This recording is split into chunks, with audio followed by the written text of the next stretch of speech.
అప్పుడు హనుమంతుడు తన స్వామి శ్రీరామచంద్రుని ఉంగరాన్ని సీతాదేవికి భక్తితో సమర్పించి, నీ కష్టాలు తీరే సమయం సమీపించింది. త్వరలో రామచంద్రమూర్తి రావణాసురుని జయించి నిన్ను గ్రహిస్తాడు తల్లి అన్నాడు. అసలు ఎవరయ్యా హనుమంతుడు? రామకార్య దురంధరుడు.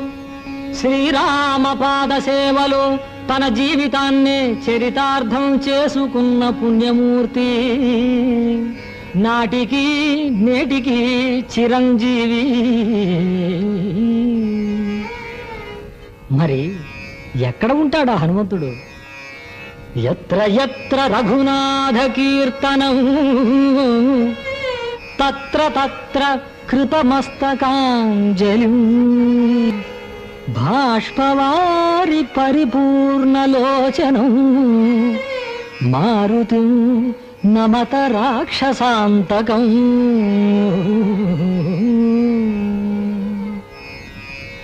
ఎక్కడెక్కడ తన స్వామి శ్రీరామచంద్రుని నామ సంకీర్తనం జరుగుతుందో అక్కడ రెండు చేతులు జోడించి ఆనంద భాష్పాలు రాలుస్తూ కూర్చొని ఉంటాడుట ఆ భక్త శిఖామణి. అనుక్షణం ఆ మారుతి జపించే తారక మంత్రం ఏమిటయ్యా? రామ రామ రఘురామ పరాపర రావణ సంహర రణధీర.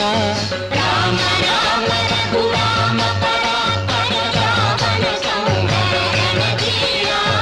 రథాంగధర ఘన పతంగ వాహన రమారమణ నారాయణ.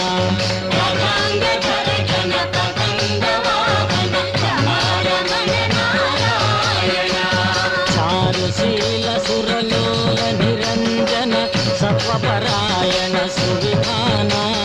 జానకి రమణ ధనుజ విరమణ మారుతి పూజిత శుభచరణ. రామ రామ రఘురామ పరాపర రావణ సంహర రణధీర. రథాంగధర ఘన పతంగ వాహన రమారమణ నారాయణ.